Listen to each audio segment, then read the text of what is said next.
ไฟไหม้เสาไฟเด้อพอดีแห้งเลยพอดีเนี่ย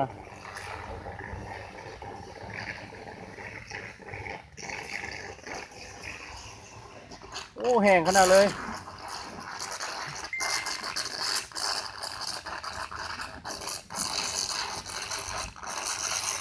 แห้งขนาดเลยเดี๋ยวนี้น่ะกำลังไหม้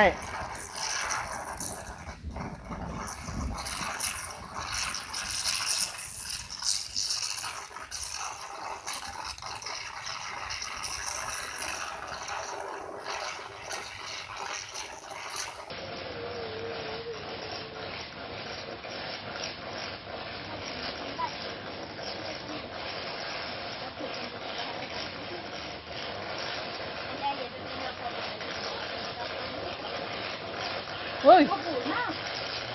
Ừ, ra thì tôi đã rồi tôi phải tăng được cái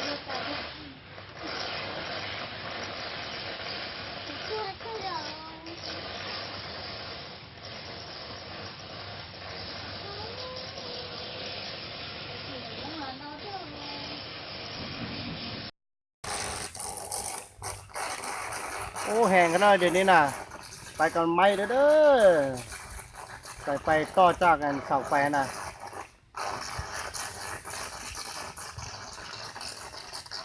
เดี๋ยวนี้พวกดับเพลิงพวกไฟฟ้ายังบ่มาเด้อเดี๋ยวนี้น่ะเขาเจ้ายังบ่ได้มอบไฟเจ้าเลยเนี่ย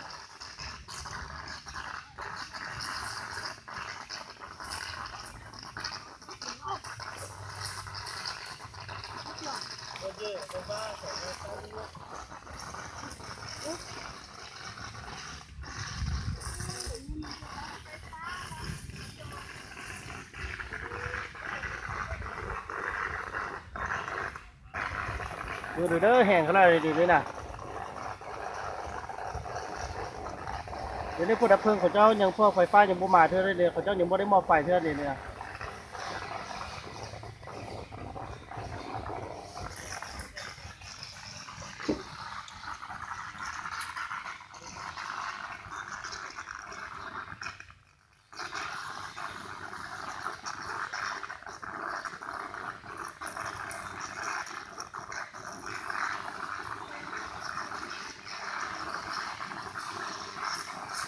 เดี๋ยวนี้ตัวสายไฟเดี๋ยวได้อยู่ตัวสายไฟกำลังติดเสาไฟฟ้าเนาะ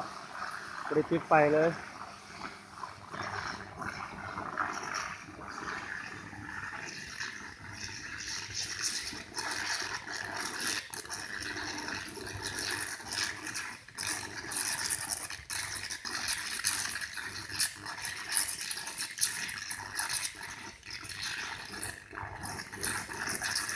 แห้งขนาดเลยเดี๋ยวนี้น่ะกำลังไหม้เด้อกำลังไหม้สายไฟขึ้นเสาไฟเลย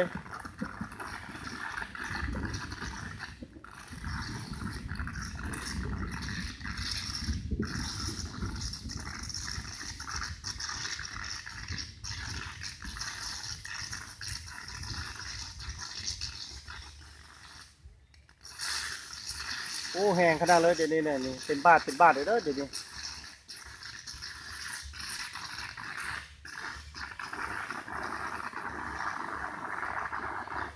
เพื่อพวกไฟฟ้ายังบ่มาเด้อบ่เห็นเขาเจ้าโทรไฟฟ้าเขาเจ้ามามอบไฟก่อนเนาะขอน้อยอยากขอนำมอกุเนียซัพพอร์ตลูกกุนเตอร์นะลูกกุนเตอร์แล้วต่อเจ้าสายไฟแล้วจัวเจ้าสายไฟชนนอรอคอยชนนอยาเจ้าสายไฟแล้วจัวแปะขอว่าเปล่าจอเป็นนอรอนะเจแล้วมอเลยลูกกุนเตอร์เจ้าเราได้เกตต้นแต่คนแต่นอเจน้ำมอเจรอหน้าซ้อนหลายซ้อนตรงเจจีได้จีเกลูกกุนเตอร์นะกุเนียนะนำมากูรอเต๋อซัพพอร์ตกูรอขอนอเลยกุนเตอร์ตากุเนียตาป้องตาติงโออานะนะคอนอยากจอดสายไฟว่าเราไม่จะเราจีจนแต่คนนอลูกกุนเตอร์เราจะได้ดูมันจีต่อเขาลูกขอวันนี้นอตุนเจสิมังเราจะเราจีจ้าเกตีนอหมูตัวต่อแล้วลูกโรงงานตอนนั้นนะจะคนนอจะนำมาที่เรียกว่าโตวันนี้นอว่ากูเงียกินแต่ลูกกุนเตอร์คนนอโอ้สนใจติดเด้อให้จอไฟฟ้ากูเงียอย่าไฟฟ้ากูเงียเติมเที่ยกูหาติดเด้อซาตุนเจไฟฟ้าเนาะดูตาเลยผู้ชมนอเลยtình cờ tôi sẽ xài sổ no luôn và chắc họ做cái sổ no đủ ta đủ ta lò lên nữa chọn cho cái này sẽ đợi cho này cho gì cứ tin nó cho sẽ đợi nữa tàu sửa xì chế sải phải phá nó chỉ dùng gì cái đó thầu chi tôi là chọn cho cái nữa lò na thia chỉ hoàn trên đủ na xó lại nè chỉว่าchi cái đó bông kia lúc cũng tôi nó chi đó bông chỉ cúเขาnó chỉ nhá linh nháเลยเขาว่าในตัวปอกเขาว่าดัวจีนนะchỉ cú lo tiệt tiệt cú lo tiệt tiệt rong khó chỉ mua bao mua chế nhau dễ khả năng này giờ mua bao mua chế dễ khả năng chế cho rong đi chạy nữa còn này khó tiệt sát sải nó lấy cha số tuần chế số chế chi tri tuần chế lò chế lần gì lúc khả năng giờ lúc cũng tơ nó chế lần gì khả năng chế chi đi cha khả năng đâu phụ tỏวันนี้nó